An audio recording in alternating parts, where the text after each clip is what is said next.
Hello hello. ओम। हरि ओम स्वामी। ओ।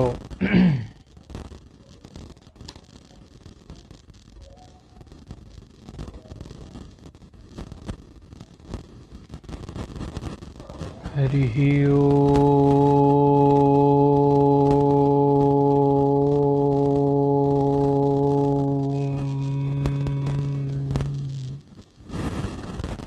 शुक्लां ब्रह्मविचारसारपरमा माद्यां जगद्व्यापिनीं वीणापुस्तकधारिणीं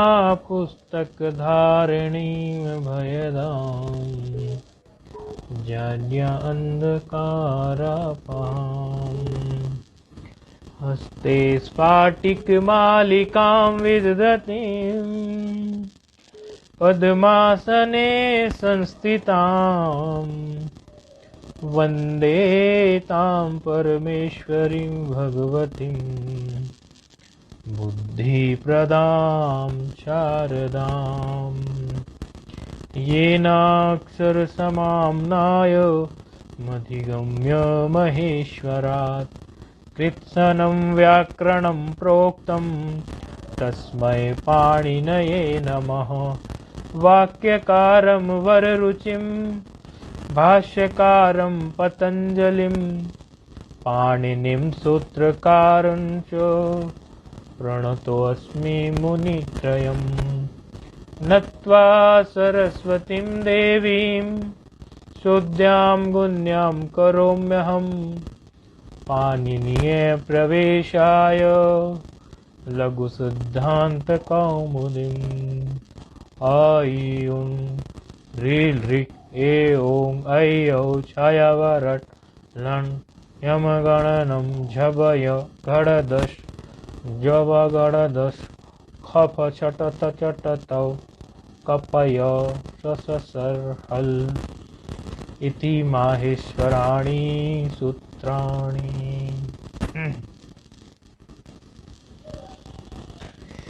तो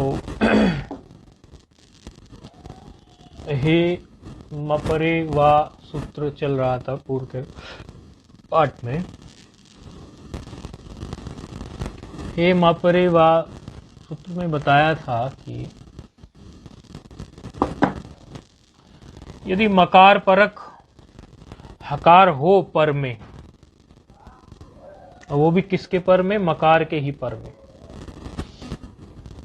मकार हो एक तरफ, फिर एक हकार हो, वो हकार ऐसा हो कि उसके भी पर में मकार हो। इस तरह से देखें तो हकार बीच में पड़ गया। ऐसी जब स्थिति आ जाए तो हल परे रहने पर मोनुस्वार जो हमें प्राप्त होता था, मोनुस्वार को प्राप्त न करा के उन्होंने कहा कि विकल्प से आप इसमें मकार को मकार ही रख लीजिए। यदि हकार के परे मकार आ जाए, मकार पूर्व में हो, तो विकल्प से आप मकार ही रख लीजिए। और ये विकल्प से रख लीजिए, अर्थात एक पक्ष में आप मकार को मकार रख लीजिए और दूसरे पक्ष में आपको मोनुस्वारः सूत्र प्राप्त है तो मोनुस्वारः सूत्र आप लगा लीजिए। तो किम और हमलयति रूप एक था लघु सिद्धांत कौमुदी में। एक पक्ष में किम हमलयति जैसा था वैसा ही रह गया क्योंकि कोई परिवर्तन होना नहीं है। दूसरे पक्ष में मोनुस्वारः सूत्र लगने से वो मकार को अनुस्वार हो गया, तो दो रूप बन गए थे। हमलयति मतलब चालयति, चलने के लिए, हिलने के लिए। फिर वार्तिक आया था यवले, यवल परे यवलावा।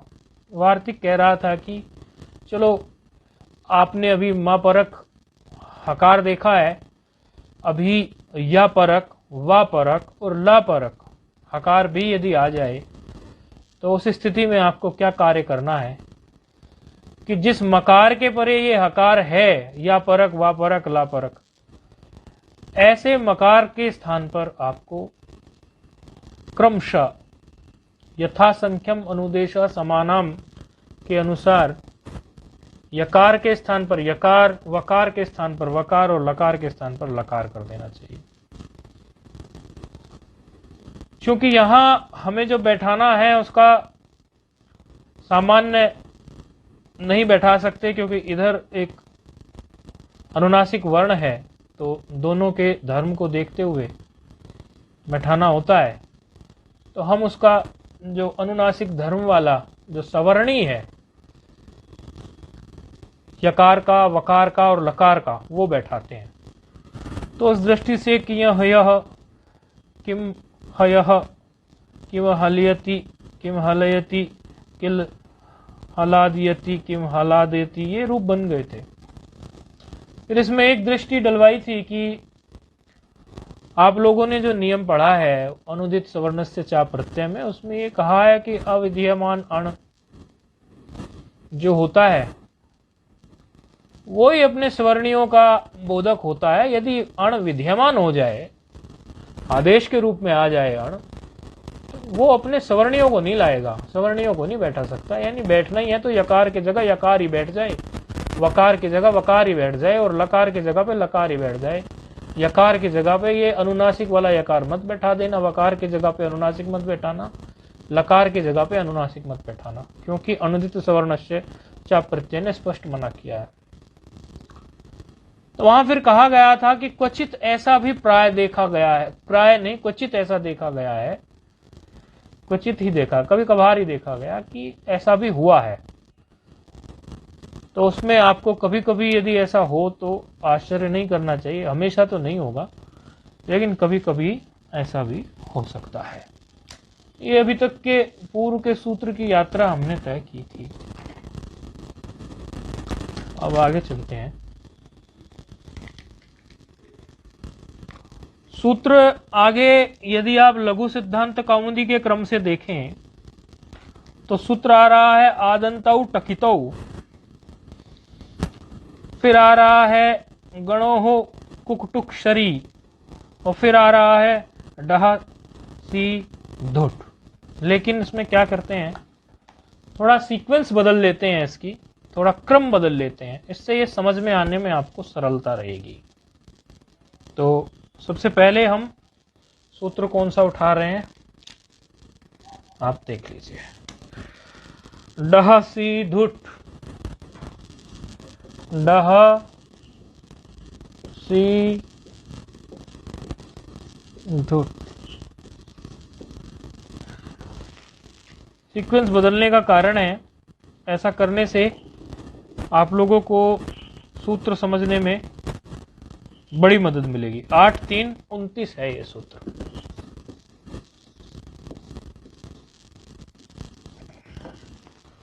डह सी धुट।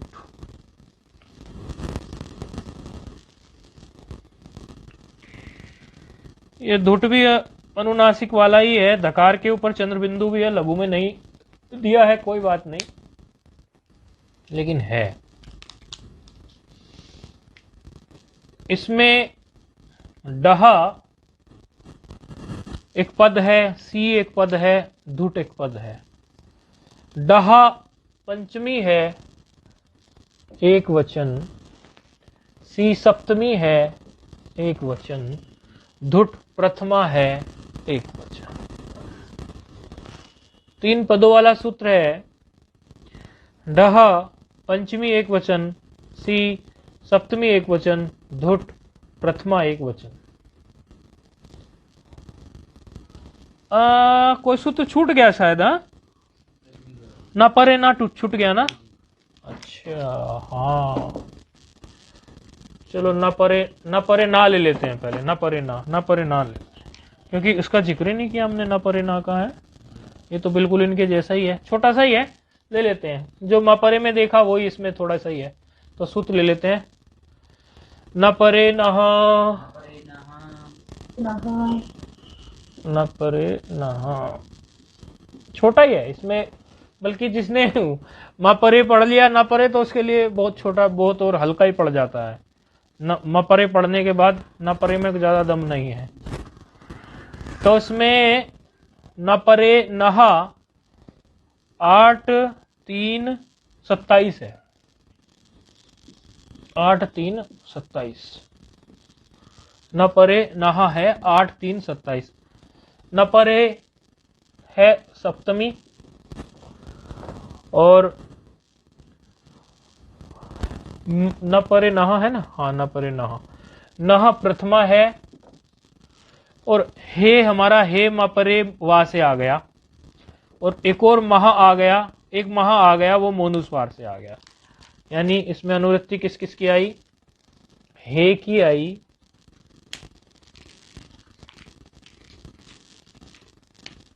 हे सप्तमी एक वचन, इसकी अनुवृत्ति आई हे मपरे मा से, हे मपरे वा से, और दूसरी अनुवृत्ति हमारे पास आई महा, ये षष्ठी है, अनुवृत्ति आई इसकी मोनुस्वार से।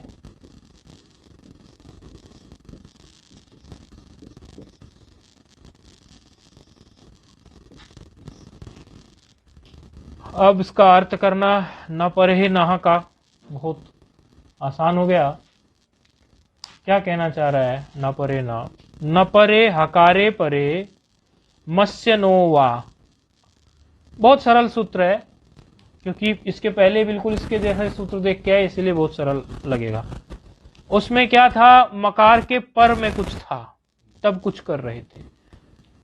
इसमें कह रहा है कि हाँ उसमें क्या था, म परक हकार था, इसमें न परक हकार है ये भी मकार के परे ही, अर्थात बीच में हकार भी है, पूर्व में मकार भी है, बस हा के बाद में इसने नकार रख के शर्त रख दी। कुछ कह रहा है नकार परे वाला हकार, पहले वाला क्या था, मकार परे वाला हकार, इसमें क्या है नकार परे वाला हकार, यानी न परक हकार है। इसमें नकार परे वाला हकार हो तो मकार के स्थान पर विकल्प से नकार हो जाता है।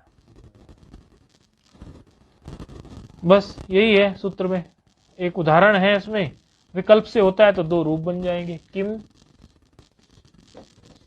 किम तो वैसा ही है, पहले से ही आया है। हनुते, हनुते कोई रूप है, हकार है, हकार के पर में नकार है, यही सूत्र मांगता है हकार के पर में नकार मिल जाए। हनुते मतलब छिपाने अर्थ में। कई महात्मा लोग इसकी कथा क्या करते हैं कि ये वही है जैसे कृष्ण सुदामा को बोलते हैं, जब चावल लेके जाते हैं सुदामा और वो छिपा रहे होते हैं अपनी गरीबी के कारण भगवान के सामने, तो वो अपने हाथ पीछे होते हैं तो उनको पकड़ के बोलते हैं प्रेम से, भगवान किम हनुते, क्या छिपा रहे हो भाई, क्या छिपाते हो, ऐसा बोलते हैं महात्मा लोग कि वो कहते हैं किम हनुते। जब इस सूत्र को पढ़ाते हैं तो किम हनुते पद को इस प्रकार प्रयोग महात्मा जन गुरुजन करते हैं, हमने भी ऐसे ही सुना इस सूत्र को पढ़ाते हुए, क्योंकि छिपाने अर्थ में है, कुछ भी छिपाने की बात कहो। अब ऐसे तो हम आपको भी कह सकते हैं क्या छिपा रहे हो, आपको भंडारे में से माल मिलाओ बहुत सारा और आप सोचो बांटना ना पड़ जाए माल, हम कहने लगे किम हनुते, लेकिन महात्मा लोग भगवान की कथा इसके साथ जोड़ देते हैं तो किम हनुते बोलते हैं कि सुदामा को भगवान कह रहे हैं किम हनुते, क्या छिपा रहे हो भाई, क्या छिपाते हो। तो किम के मकार से परे हकार है और हकार से परे नकार है, बस हकार से परे नकार आया, यही बात बदली। नहीं तो जो सामान्य सूत्र हमारा जो था इसके पहले हे मा परे मा, हे मा परे वा में, हे मा परे वा में क्या हुआ था, उसमें हकार के परे मकार था सामान्य में, बिना वार्तिक वाले में, और किम का मकार भी वैसा ही था, तो कोई खास परिवर्तन नहीं आया। तो उन्होंने क्या कहा कि नकार के मकार के स्थान पर फिर अब नकार कर दो। आप ये बात देख रहे हैं, इन सूत्रों को पहचानने के लिए कोई कठिन बात नहीं है, इन रूपों को पहचानने के लिए भी कोई कठिन बात नहीं है। भीड़ में आपको कुंभ का मेला जैसे आजकल चालू होने वाला है, कुंभ के मेले में जिस प्रकार राम श्याम गीता सीता सब बिछड़ जाया करती थी पुरानी पिक्चरों में, तो कहते थे फिर कुंभ के मेले में कैसे ढूंढते थे उसको, तो आज भी बच्चे अब तो गुम नहीं होते, अनाउंसमेंट है, कोई दिक्कत नहीं है, फोन नंबर है। तो ये सूत्र में अगर आपको ये बहुत सारे कुछ गुमा फ्री कुछ हो जाए तो इसमें तो इतना आसान इन सूत्रों को दिया है भाई, हकार के बाद आपको मकार मिला हुआ है तो मकार ही रख देना है मकार के स्थान पर। हकार के बाद यकार मिला हुआ है तो यकार ही रखना है, वो रखना बस अनुनासिक वाला है। वकार मिल रहा है तो वकार रखना है, लकार मिल रहा है तो लकार रख देना है, हकार के बाद नकार मिल रहा है तो मकार के स्थान पर नकार ही रख देना है। यानी परिवर्तन हमेशा तीनों सूत्रों में, दोनों सूत्रों और तीसरे वार्तिक में, दो सूत्र में एक वार्तिक भी आ गया ना, रखना तो मकार के स्थान पे ही है, यानी पूर्व में तो मकार ही मिलेगा और पर में जो हकार के बाद बैठा है वही वर्ण रखना है, भले वो रखना है उसका सवर्ण ही रखना है। वार्तिक वाले में, यवला वाले में सवर्ण ही रखना है और बिना वार्तिक वाले में सवर्ण ही रखना है। तो बहुत अच्छे से पहचानने का तरीका है।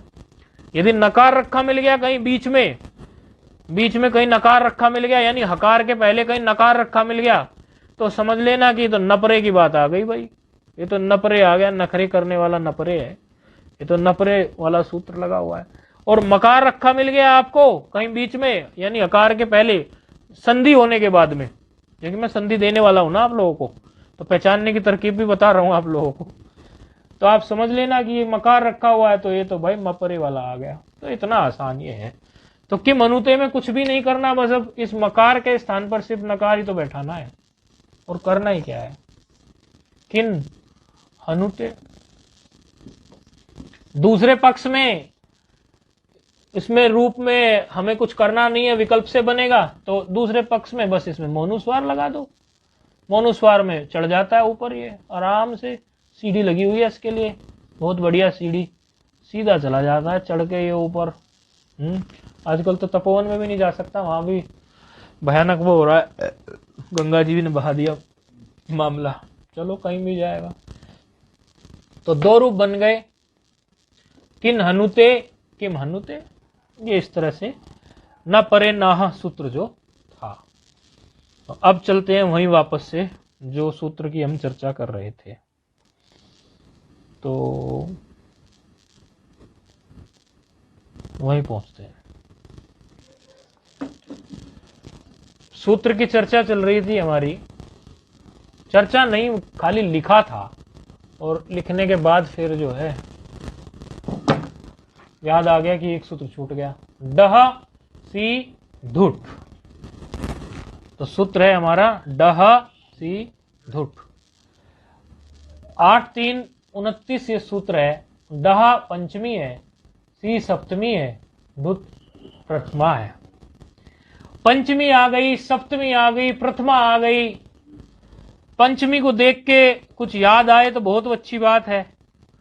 हे मपरे वाह से, हाँ जी, इसके बाद लेना है क्या? 8 3 28 के बाद, 8 3 28 से पहले देखना है? ये कौन सा है? 8 3 29 है ना ये? हाँ हाँ, ये 3 सूत्र है ना, आदंतो टकितो और गमो कुक्टुक शरी और डह सी दुट। इन तीनों में पहले डह सी दुट को देखेंगे ना तो बहुत सरलता रहेगी। ठीक है। हाँ, वो मपरे नपरे तो छूट गया था गलती से, नहीं तो उनके साथ ही पढ़ाना था वो तो। बाकी इन 3 सूत्रों में आदंतो टकितो, गणों कुक्टुक शरी और डह सी धुट में हम डह सी धुट को पहले लेके चल रहे हैं।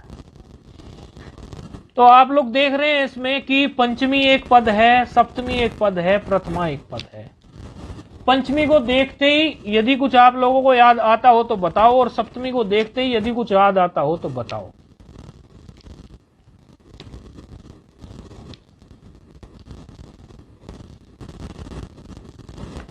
पंचमी को देखते ही कुछ याद आता है? पंचमी की बात करने वाला कोई सूत्र है? सप्तमी की बात करने वाला कोई सूत्र है? जो बनाए पंचमी और सप्तमी के लिए गए हैं, याद आ रहा है?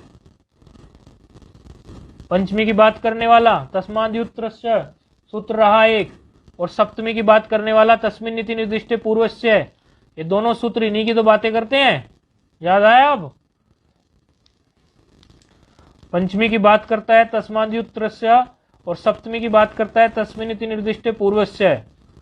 और जब पंचमी मिलती है तो पंचमी क्या कहती है? आप बताओ, फोन पे हो। जब किसी सूत्र में पंचमी मिलती है तो क्या कहती है? अर्थात तस्माद्युत्रस्य क्या कहता है?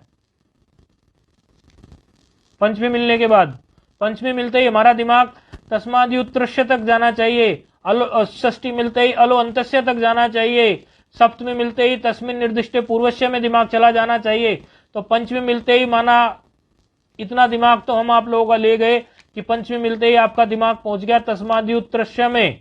लेकिन अब तस्मादि उत्तरस्य कह क्या रहा है, पढ़ा है ना, बताओ कोई क्या कहा था उसने, पंचमी वाले ने पंचमी की बात कुछ कही थी, कहा था पंचमी का कार्य पर को होगा और अव्यवित में होगा, कहा था कि नहीं कहा था, पंचमी का कार्य पर को हो, उत्तर को हो, मतलब उत्तर को हो, पर मां उत्तर को हो, है कि नहीं।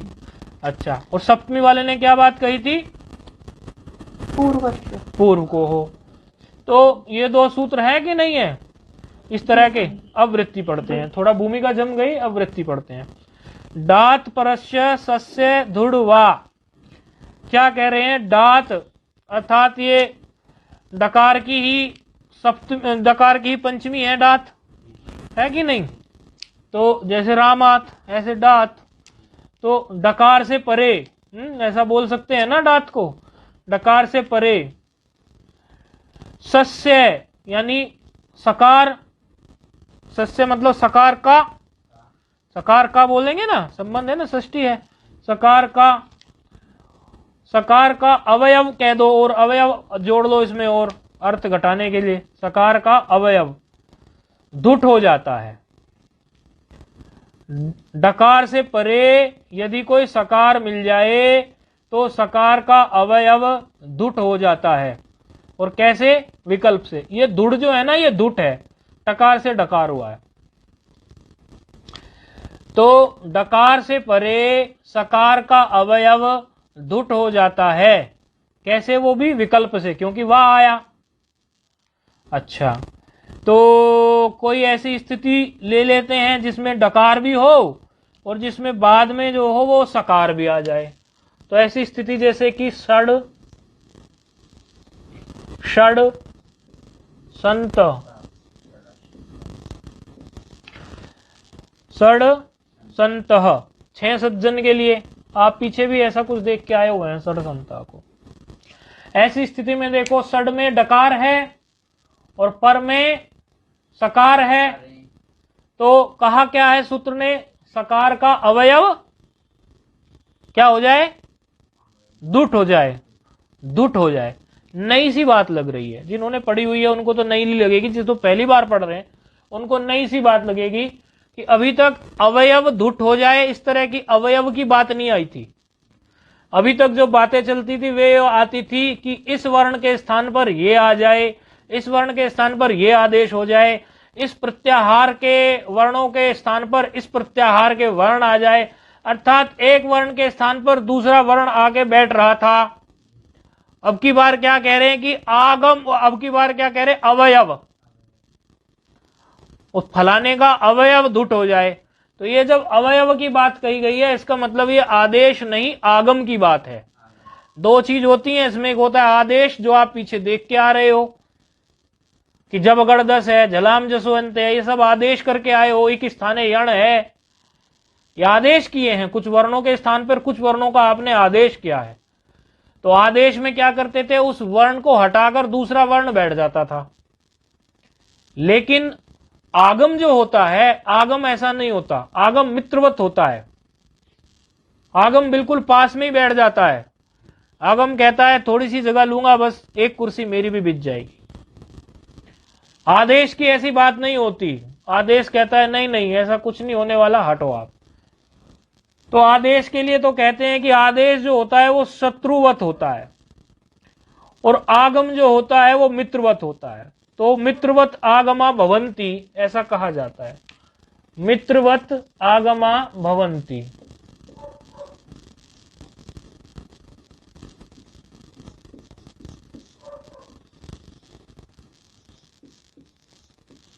आगम जो होते हैं वो मित्रवत होते हैं, मित्रवद आगमा भवंती, ये कहा गया है।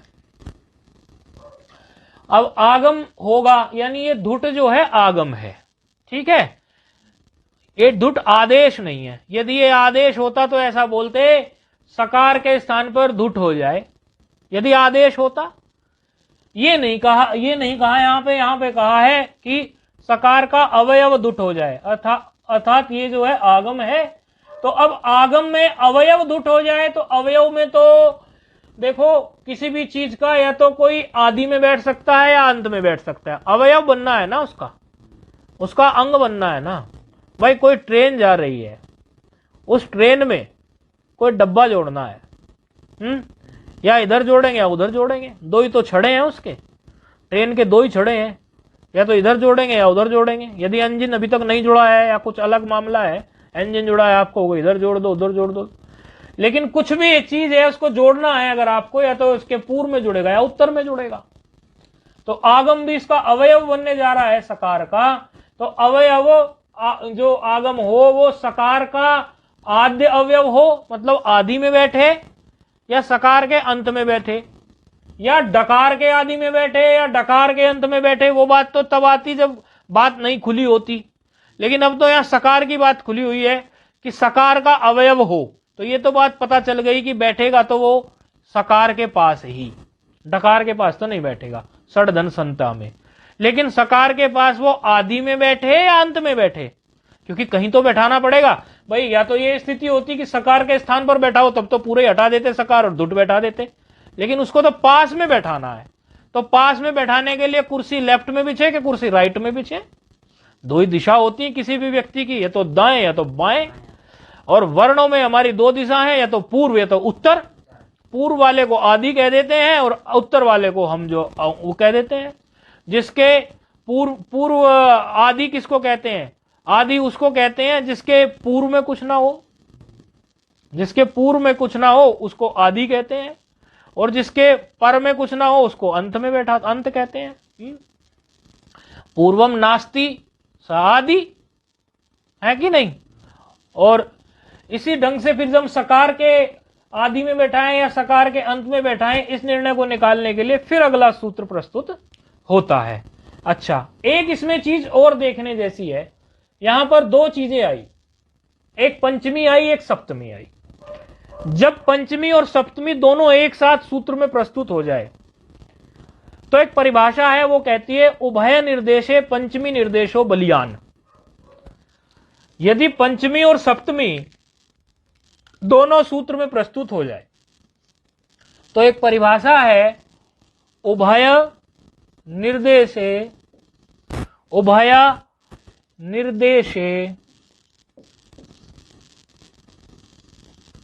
पंचमी, जब दो आ जाएं पंचमी और सप्तमी, पंचमी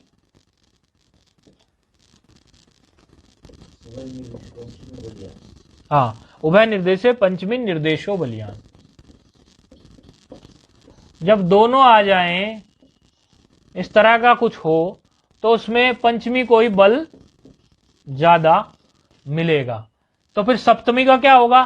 तो वो सप्तमी ऑटोमेटिकली जो है वो षष्ठी में परिणत हो जाती है। वो सप्तमी फिर षष्ठी के जैसा अर्थ करने लगती है। जब पंचमी और सप्तमी आ जाए तो परिभाषा लग देती है उभय निर्देशे पंचमी निर्देशो बलियान, और उसके बाद वो जो सप्तमी है वो सप्तमी षष्ठी की तरह व्यवहार करती है। तो ये बात भी आपको ध्यान रखनी है। तो सी जो सप्तम अंत है वो षष्ठी की तरह काम कर देता है, वो षष्ठी में परिणत हो जाता है। तो सह इस तरह ये षष्ठ्यांत की तरह व्यवहार कर देगा, सह जैसे षष्ठ्यांत व्यवहार होना चाहिए। ठीक है, अब स्थिति आ गई है हमारी षडधन संतः की, और षडधन संतः में ये हमारी समस्या पैदा हुई कि आपने ये तो कह दिया कि डकार से परे सकार को दुट का आगम हो, लेकिन आगम जो हो वो मित्रवत होता है, ये आपने हमें बताया। तो मित्रवत उसको हम कहाँ बैठाएंगे? उसका आद्य अवयव बनाएं या उसका अंत अवयव बनाएं? तो सूत्र प्रस्तुत हो रहा है आदंतौ टकितौ। अब इस सूत्र का काम आ गया, क्योंकि देखो अभी जो है व्यवस्था जम चुकी है, तो पहले परेशानी खड़ी होती है और फिर हमें उसका सॉल्यूशन मिलता है, तो वो हमें ध्यान रहता है, नहीं तो फिर मजा नहीं आता। बस इसीलिए हमने थोड़ा आगे पीछे कर दिया था। आदंतौ टकितो अब वो व्यवस्था देगा जो व्यवस्था हमें चाहिए थी इस रूप के लिए 1-1-46 नंबर ये है। आदंतो टकितो अब इसकी व्यवस्था देगा। दो पद हैं, आदंतो और टकितो, दोनों प्रथमा के द्विवचन हैं। आदंत वो नेटवर्क की वजह से वो घूमने लगता है क्या? हाँ वो अभी चल रहा है, देख लेता हूँ मैं। वो क्या होता है ना कि इंटरनेट कनेक्शन का है, जो ब्रॉडबैंड कनेक्शन होते हैं वो तो वो चलते हैं। अब हम इसको मोबाइल कनेक्शन से चलाते हैं ना, तो मोबाइल कनेक्शन में कभी कभी नेटवर्क ऊपर नीचे हो जाता है, तो उसकी वजह से लाइव चला जाता है। देख लेता हूँ मैं अभी चालू है, मैं एक बार टेस्ट कर लूँ, बोले किसी को परेशानी नहीं हो।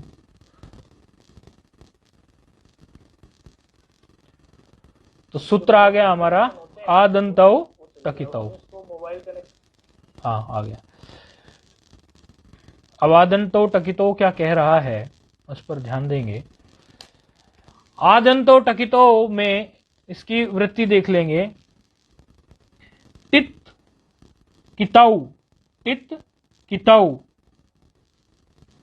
यस्योक्तौ तस्य क्रमाद् आद्य अंत अवयवौ स्तः। देखो वृत्ति को थोड़ा धीमे बोलूंगा और आप भी थोड़ा ध्यान देना, आप स्वयं ही इसका अर्थ करेंगे क्योंकि अर्थ करने में आप लोगों को आसान रहेगी। टित कितौ यानी एक टित है, एक कित है, फिर उससे बना है टित कितौ, यानी टित और कित यस्य जिसको उक्त कहा गया है, टित और कित जिसका कहा गया है, टित और कित जिसका कहा गया है, तस्य उसका क्रमाद क्रम से आदि अवयव, आद्य अवयव और अंत अवयव हो, ऐसा। अब ये टित क्या होता है, ये कित क्या होता है, आप लोग समझते हो। यदि आप लोग पहले कोई टित कित की बात आई थी कि नहीं, पहले नहीं आई, टित कित की बात पहले नहीं आई शायद अभी तक, चलो कोई बात नहीं, आज आ जाएगी। भाई टित का मतलब क्या है, टकार जिसमें इत हो जाए, और कित का मतलब क्या है, ककार जिसमें इत हो जाए। टकार इत यस्य स टित, और ककार इत यस्य सह कित। इसी तरह मित भी हो सकता है, पित भी हो सकता है, शित भी हो सकता है, कित भी हो सकता है, कुछ भी हो सकता है कि नहीं हो सकता है। टित मित कित ये सब हो सकते हैं कि नहीं। जो उसका वर्ण इत हुआ है उसको वही बोल देते हैं। टकार यदि इत हुआ तो उसको टित बोल देते हैं, ककार यदि इत हुआ है उसको कित बोल देते हैं, मकार यदि इत हुआ है उसको मित बोल देते हैं। तो जो भी उसमें से उसका वर्ण इत हुआ है उसी वर्ण का नाम लेके उसको टित कित मित बोल देते हैं। तो इसमें क्या कहना चाह रहे हैं कि टित किताऊ मतलब टित और कित, यानी दो प्रकार के आगम यहां पे बताए गए हैं। एक तो टित नाम का आगम, एक कित नाम का आगम, दो प्रकार के आगम है। यदि टित आगम हो, यदि आगम जो हो टित हो, ऐसा कोई आगम हो कि उसमें टकारित हुआ हो, कोई भी आगम हो और उसमें टकारित हो रहा हो, तो ऐसा जो आगम होगा उस आगम को क्या कहते हैं, टित आगम। तो यदि टित प्रकार का आगम है तो वो टित आगम कहां बैठे, आदि में, आदि में, आद्य अर्थात आदि में। और यदि कित प्रकार का आगम हो तो वो कहां बैठे, अंत में। यानी टित प्रकार का जो आगम है वो आदि का अवयव बनेगा, कित प्रकार का जो आगम है वो अंत का अवयव बनेगा। अब हमें यह देखना है कि ये धुट जो है, डहासी धुट जो है वो किस प्रकार का आगम है। तो बड़ा आसान है देखना भाई, जो हलंत्यम से जाएगा वही तो टित हो जाए, वही तो उसका इत होने वाला है। अब देखो हमें धुट करना है सकार के स्थान पर, तो पहले हम ये धुट का निर्णय निकाल दे। धुट है कैसा, ये धुट है, तो धुट में क्या गया, टकार। किससे गया,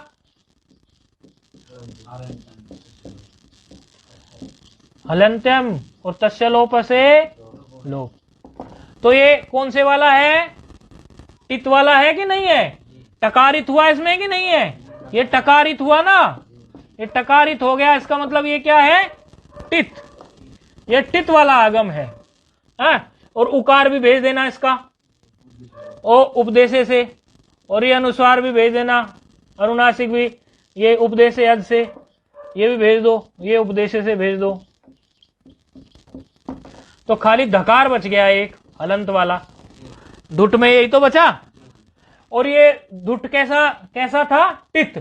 तो टित को कहां बताया हमने बैठाने के लिए, आदि में। अच्छा, इसमें जब हम शुरू में पढ़ रहे थे तो हमारे गुरुजी हमें ये बोले कि भाई यदि आप लोगों को, क्योंकि शुरू में जब बच्चे पढ़ते हैं तो बच्चों को बच्चे के ढंग से ही पढ़ाया जाता है, तो कहते हैं यदि तुम्हें ये याद ना रहता हो कि भाई टित को आगे बैठाना है कि कित को आगे बैठाना है, तो बोले ऐसे याद रख लेना, टित में टकार आता है, टकार होती है टोपी, टोपी तो आगे ही बैठती है, सिर पे ऊपर ही बैठती है, आ गई।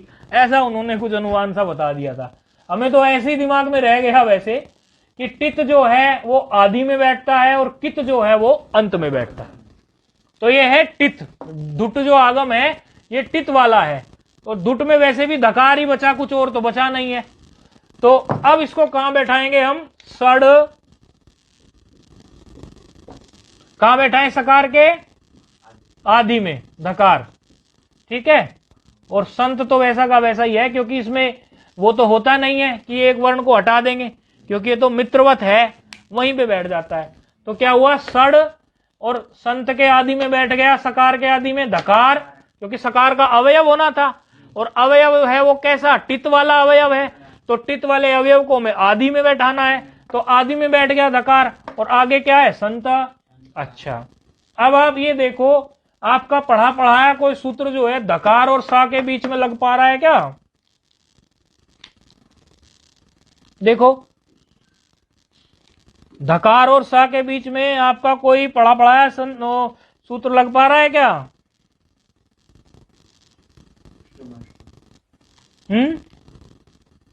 धकार और सकार के बीच में देखिए महाराज, पहले हम इस तरफ से क्रम चला रहे हैं, धकार और सकार के बीच में कोई सूत्र पढ़ा हो अभी 2-4 दिन पहले ही, ज्यादा पुरानी बात नहीं, बार बार आ रहा है और वो निकल के, इसलिए उस सूत्र को तो अब सोच लिया करो ऐसी सिचुएशन में। अरे भाई खरीचा को देखो ना एक बार, लगता है क्या, खरीचा क्या कहता है, खर परे होने पर सकार खर में आता है क्या, अच्छा, और खर परे होने किससे पर में खर मांगता है वो, किसके, झल के, है कि नहीं, झल से पर में क्या चाहिए उसको, खर, और क्या बना देता है वो फिर झलों को, चर बना देता है। और शॉर्टकट क्या बताया था, आप दोनों चुप रहेंगे, खरीचे में क्या शॉर्टकट बताया था चर आदेश करने का, फोन वाले बताओ। जब झलों को चर आदेश होता है खरीचा में, तो क्या शॉर्टकट बताया था कि ऐसे कर देना, झट से परीक्षा नहीं करनी पड़ेगी, ये बताया था ना, परीक्षा नहीं करनी पड़ेगी, नहीं तो फिर परीक्षा में समझ, प्रथम वर्ग, हाँ शायद नहीं, वही बताया था। तो धकार क्या है हमारा, झल है कि नहीं है, और झल के स्थान पर क्या करना है, चर, खरीचे के अनुसार, और चर का शॉर्टकट क्या था, वर्ग का प्रथम वर्ण रख देंगे। तो प्रथम क्या है, धकार वाला किस में आता है, तकार वाले में आता है, तवर्ग में आता है ना धकार, तो ता रख देंगे कि नहीं, तो यहां क्या आ गया, धकार की जगह तकार। तो अब स्थिति क्या बन गई, तकार और संत, स्थिति खड़ी हो गई। अब देखो कोई और सूत्र प्राप्त है क्या यहां,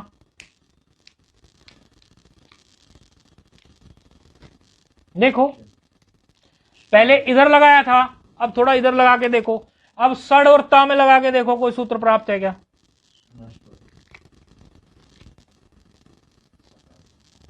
हाँ सही बात है, सुनाष्टु भी लगेगा। और कुछ विचार करो,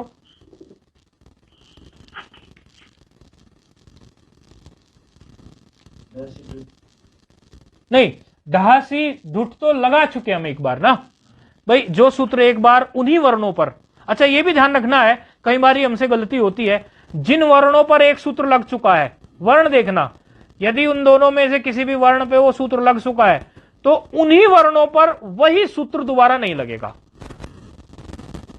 उन्हीं वर्णों पर मतलब वहां लग के सूत्र आ चुका, फिर वो नहीं लगने वाला सूत्र। अब दूसरे सूत्र के बारे में हमें सोचना पड़ेगा, यानी तकार और सकार बन गया धकार से, तो अब खरीचे से बना है, ये है कि नहीं? तो इसका मतलब ये नहीं है कि फिर हम लगाते ही चले जाएंगे, लगाते ही चले जाएंगे, ऐसा नहीं होगा कि ऐसे तो लगाते लगाते हम पागल हो जाएंगे।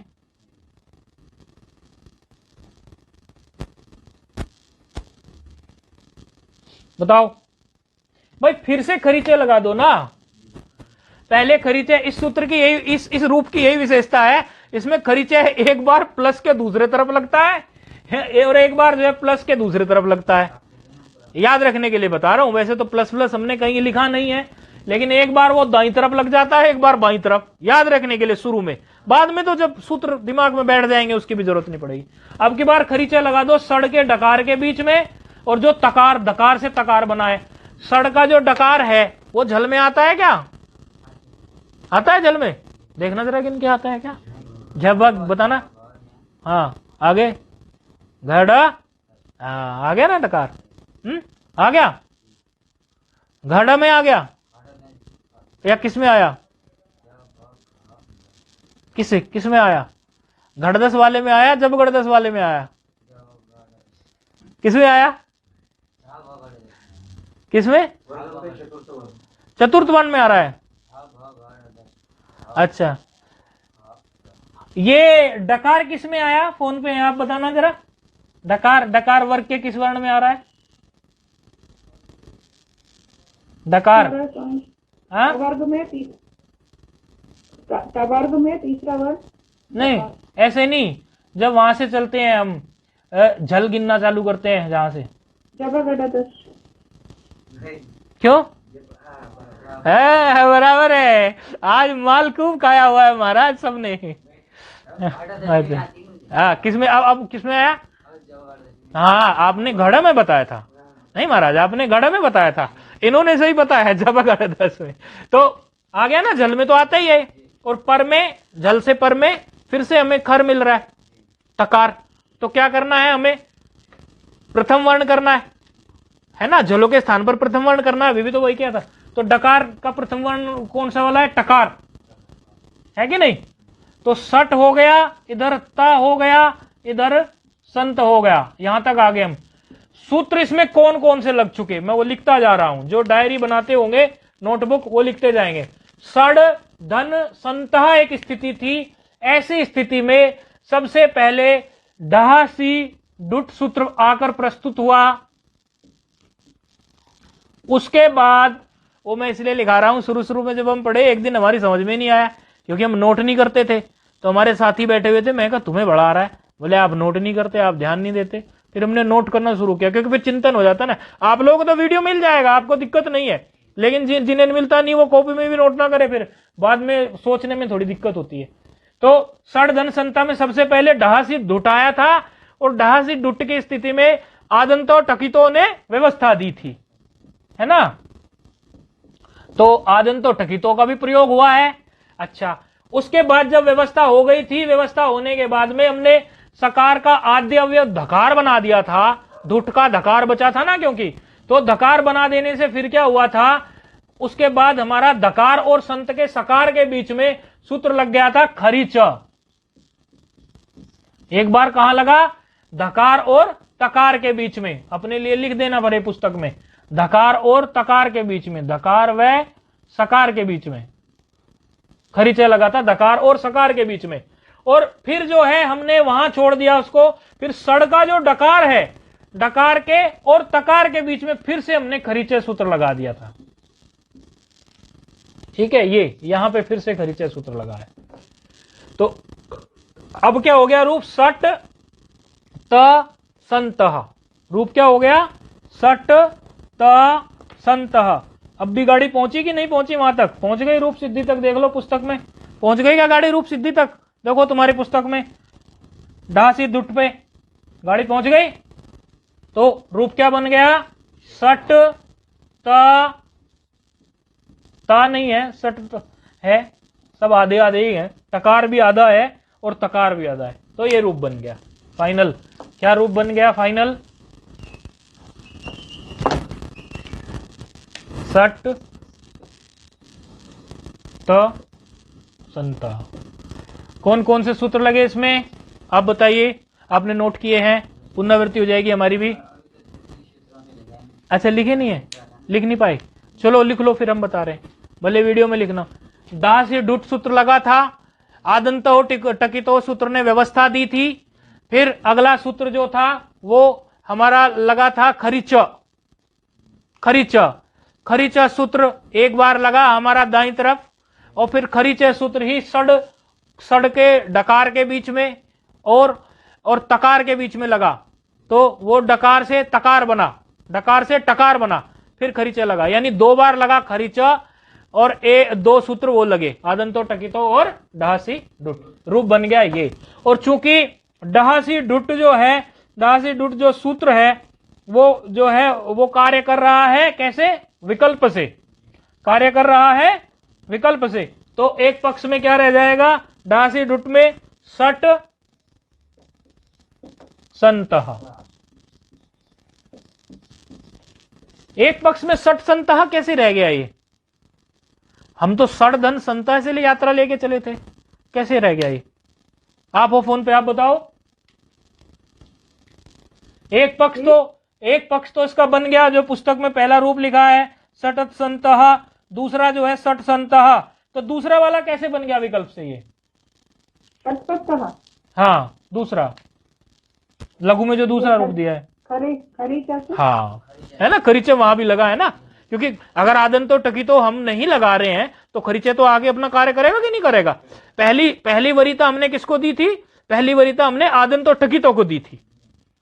उसका कारण है, एक तो विशेष सूत्र है आदंतो टकितो, एक तो विशेष सूत्र है, ये कारण है, और दूसरा एक और कारण है, सपाट सप्ताध्याय के हिसाब से जो पूर्वोत्तर सिद्धम का हमारा सिद्धांत है, उस दृष्टि से भी पहली वरीयता हमने डहासी डुट को ही दी, और डहासी डुट ने जिस पक्ष में कार्य किया उस पक्ष में सट संतः बन गया, और जिस पक्ष में उसने कार्य नहीं किया उस पक्ष में तो अपना खरीचे फिर आके खड़ा ही हो जाता है, तो उसने सट संतः ये रूप जो है उसने बना दिए।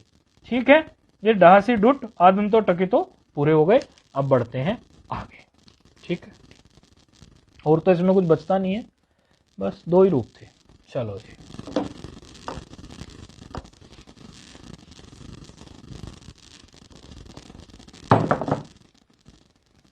अगला सूत्र प्रस्तुत हो रहा है। गणो कुक टुक सरी,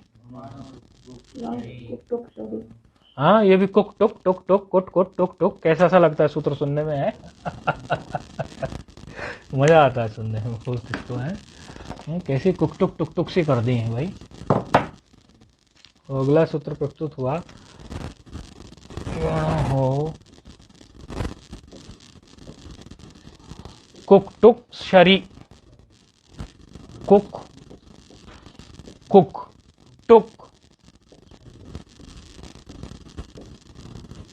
शरी देख के तो आपको समझ में आता ही होगा कि ये कौन सी विभक्ति है भाई। ये तो अब ये दिमाग में बैठ गई, कौन आप नहीं, आप बताएंगे।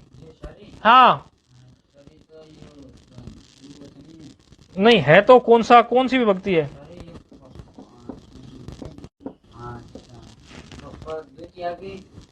अब बताओ महाराज, शरी कौन सी है? सप्तमी है। देखो कितनी बार आया है ये, बार बार अच्छी, हली, शरी, ऐसे ईकार लगा रहता है इसमें, मोटी मोटा पहचानने का तरीका। शरी, अच्छी, हली, ये सब आ तो रहा है पीछे से, ऐसी सी तो चल रही है, ये सप्तमी विभक्ति है। ठीक है, थोड़ा ध्यान रखेंगे। अच्छा, 8 3 28 ये सूत्र है, गणो कुकटुक शरी, और इसमें गणो हो एक पद है, षष्ठी द्विवचन, शरी आप लोगों ने पहचान ही लिया, सप्तमी एक वचन, कुकटुक प्रथमा एक वचन। सूत्र को देखकर अंदाजा लगने लगा होगा, षष्ठी है तो उसके स्थान पर कुछ बैठने वाला है, प्रथमा है तो आदेश होने वाला है, सप्तमी है तो पर में कुछ निमित्त है। ये सूत्र समझ में आ रहा है। शरी है तो इसका मतलब शर प्रत्याहार की बात हुई है। शर प्रत्याहार में कौन कौन से वर्ण आते हैं? श स स। अच्छा, गणो है, कुक टुक है और शरी है, तो अब ये सूत्र का अर्थ करने में हमें ज्यादा दिक्कत नहीं आएगी। इसमें वा की अनुवृत्ति आ रही है, हे मपरे वा से, अर्थात ये भी विकल्प से कार्य करेगा, बल्कि इसकी वृत्ति केवल इतनी बनाई वास्तव, ताकि पता चल जाए कि ये तो वास्तव का मतलब कोई खास इसमें है नहीं, सूत्र से ही आपको पता चल जाए। बस इतनी बात इसमें देखने की है कि वा पद जो है इसमें आ रहा है हे मपरे वा से। बाकी सूत्र का अर्थ क्रिस्टल क्लियर है। सूत्र स्पष्ट कह रहा है कि शर परे होने पर, क्योंकि शरी आया हुआ है, कुक और टुक आदेश हो जाए किसको? गणो, अर्थात गण को और ना को, णा को और गा को, गा को और ना को दोनों को क्रम से यथा संख्यम अनुदेश समानाम के अनुसार गण को कुक और ना को टुक हो जाए, तो दोनों आदेश हो जाए। तो उसके लिए फिर उदाहरण इन्होंने दिया हुआ है गणों कुक टुक शरी में। कुक टुक शरी में उदाहरण है इनका प्रांक षष्टः, उदाहरण है प्रांग प्रांग प्रांग षष्टः। इधर ये गण, ये देखिए गणों में क्या मिल गया?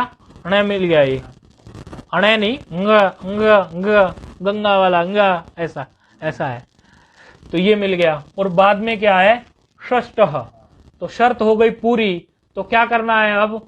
कुक और टुक में से क्या करना है? गणा को कुक करना है ना। देखो, इसको कुक करना है और इसको अणा को टुक करना है, ये करना है ना। कुक क्या है? कुक में ककार चला जाएगा कि नहीं अलंत्यम से, तो ये क्या हो गया? ये क्या कहलाएगा? कित। और टुक क्या है? इसमें भी ककार चला गया, ये भी क्या कहलाएगा? कित। गया तो इसमें भी ककार है ना, जो जाए वही तो इत, जो इत हुआ उसी के नाम से तो कहलाएगा। गलती क्या होते हैं जब बोलते हैं, बोले कुक बोले कित है, टुक बोले टित है। नहीं नहीं भाई, जो गया उसी को, जैसे मदारी खेल दिखाते हैं ना, पहले गांव देहात में मदारी खेल दिखाते थे तो व्यक्ति को थोड़ा घुमाने की कोशिश करते थे। वो कहते थे बैठ जा जमूरे, बोले हाँ, बोले मर्द है कि औरत है कि मर्द, बोले मर्द, बोले अच्छा, तो बोले मुर्गी है कि मुर्गा, बोले मुर्गा, बोले बकरी है कि बकरा, बोले बकरा, बोले फलानी है कि भैंस है कि भैंसा, बोले भैंसा। वो ऐसे बोलता था सारा पुरुष, बोले भैंस है कि भैंसा, बोले भैंसा। और फिर जो है छठा सातवां जो कीवर्ड वो देते थे, बोलते हिजड़ी है कि हिजड़ा, तो उसके मुंह से निकल जाता था हिजड़ा। फिर सब हंसी उड़ाते थे, अच्छा तू हिजड़ा है। तो इस तरह वो घुमा के मजा लेने में मदारी करते थे। तो कुक को देख के बोल देगा झट से व्यक्ति, कुक क्या है? बोले कित। और टुक बोले टित। अरे टित कैसे हो गया भाई टुक? इसमें भी तो ककार ही इत हुआ है, जो इत हुआ है उसी को तो बोलते हैं हम ऐसे। तो कुक क्या है? कित। और टुक क्या है? ये भी कित। तो कित जो होता है वो कहां बैठता है? अंत में, क्योंकि टित कहां बैठता है? आदि में। टित कहां बैठता है? आदि में। और कित कहां बैठता है? अंत में। तो ठीक है, अब बैठाएंगे। तो सबसे पहले हमें कुक बैठाना है, क्योंकि जो गकार है गणों कुक टुक शरी में गकार की जगह पे जो बैठाना है वो कुक बैठाना है। तो कुक को बैठा लो। तो कुक को किसके बैठाना, कहां बैठाना है कुक को? आदि में। तो गकार का आदि क्या है? गकार नहीं, अंत में। कुक को कहां बैठाना है? अंत में। तो गकार का अंत कहां है? गकार के बाद। तो गकार के बाद बैठाओ उसको, प्रांग, यहां बैठा दो कुक को, ऐसे कुक और षष्टः। ठीक है, ककार ये चला गया, ये भी चला गया, का बचा, यानी ये क्या बचा? प्रांग क, ऐसे है ना, प्रांग क और ये षष्टः। कुछ इस तरह से बैठा देंगे। ठीक है, अब क्या करेंगे? अब इसमें आप प्रांग का षष्टः तो आपने दिया, इसमें बैठा। और अगर इसी में हम कुक का अभाव कर दें, यदि कुक का हम अभाव कर दें इसी में, अर्थात इसमें आप एक तो कुक, इसमें एक तो बैठाया आपने कुक के साथ में सामान्य, और दूसरा जो बैठाना है आपको विकल्प से, ये भी विकल्प से कार्य करेगा, यानी एक ऐसा ही ऐसा रह जाएगा। दूसरा रूप क्या रह जाएगा? प्रांग षष्ठः। एक रूप बना प्रांग का षष्ठः, दूसरा रूप बना प्रांग षष्ठः। ये बिल्कुल सामान्य बात है, अभी कुछ नहीं हुआ है। एक बना प्रांग षष्ठः और दूसरा रूप क्या बना? प्रांग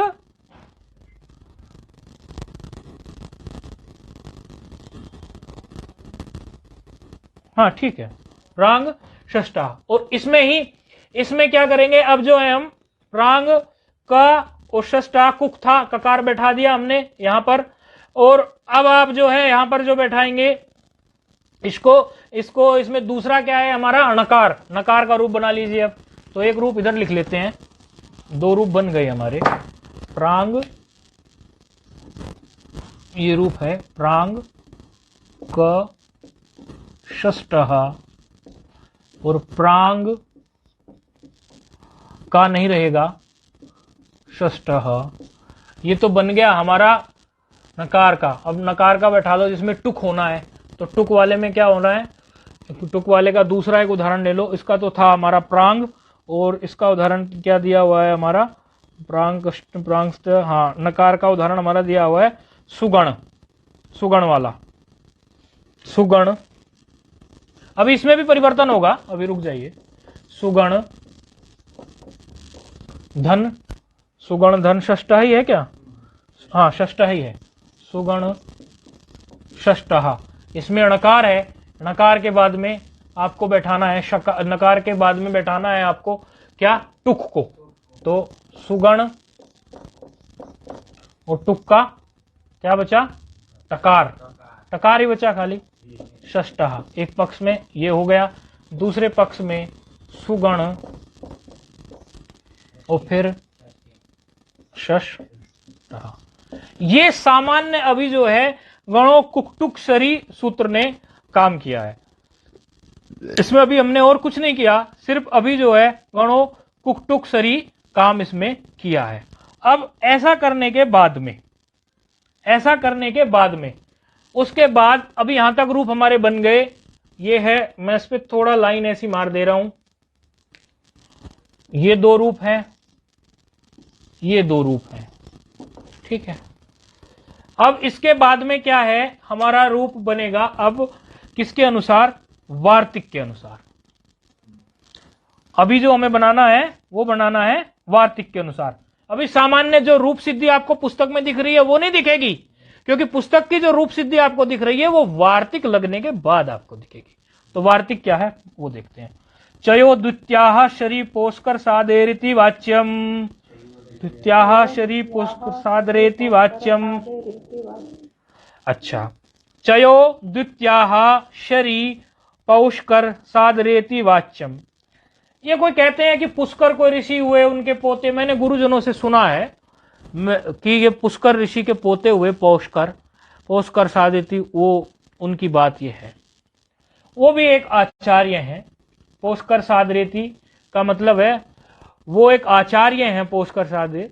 तो उन आचार्य के मत में भी, क्योंकि कई बार आपने पहले भी पीछे देखा है कि कोई भी रूप जब हम बना रहे हैं तो उसमें हमेशा हम ये देखते हैं कि यदि कोई अन्य आचार्य का मत आ जाता है, पाणिनि जी उस आचार्य के मत को भी स्वीकार करते हैं।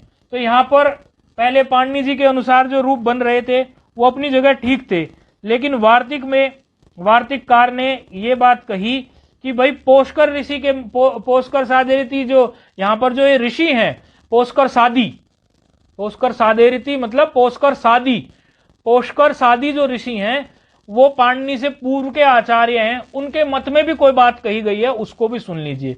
और उनका मत अब क्या कह रहा है? तो ऋषि का नाम है पौष्कर सादी, इस तरह का पौष्कर सादी।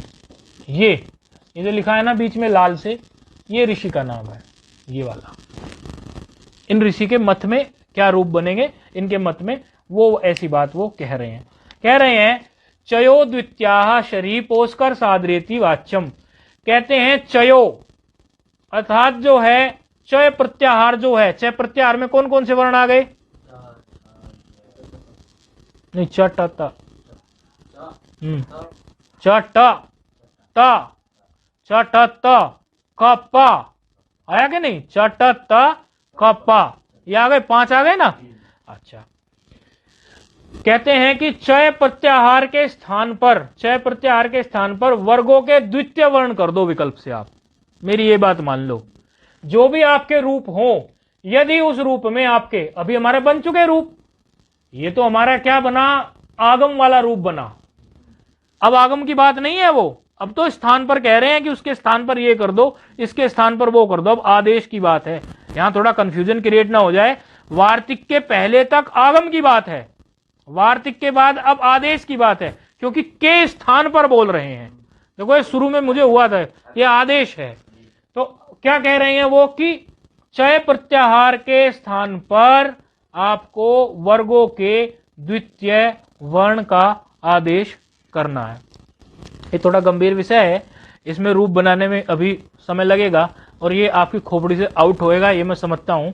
आप सिर्फ इतना चिंतन करके आ जाइए कि इसके बाद वार्तिक चलेगा। वार्तिक से पहले तक के हमने ये रूप बना लिए, बोर्ड पर जो आपको दिख रहे हैं ये वार्तिक से पहले तक के रूप हैं। और वार्तिक की हिंदी हमने आपको बता दी।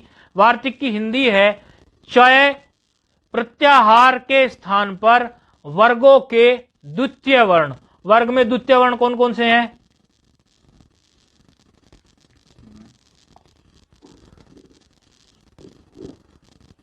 द्वितीय द्वितीय द्वितीय याद करो, चिंता मत करो, यहीं रोक रहे हैं पाठ, बस द्वितीय बता दो।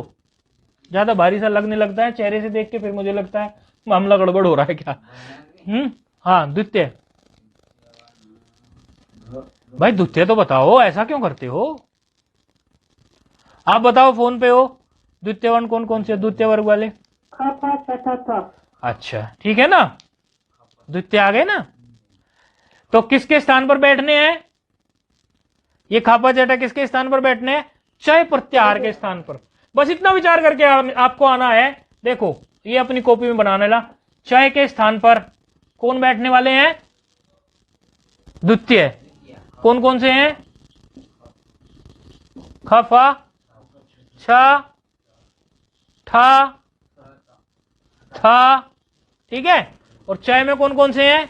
च ट त प क।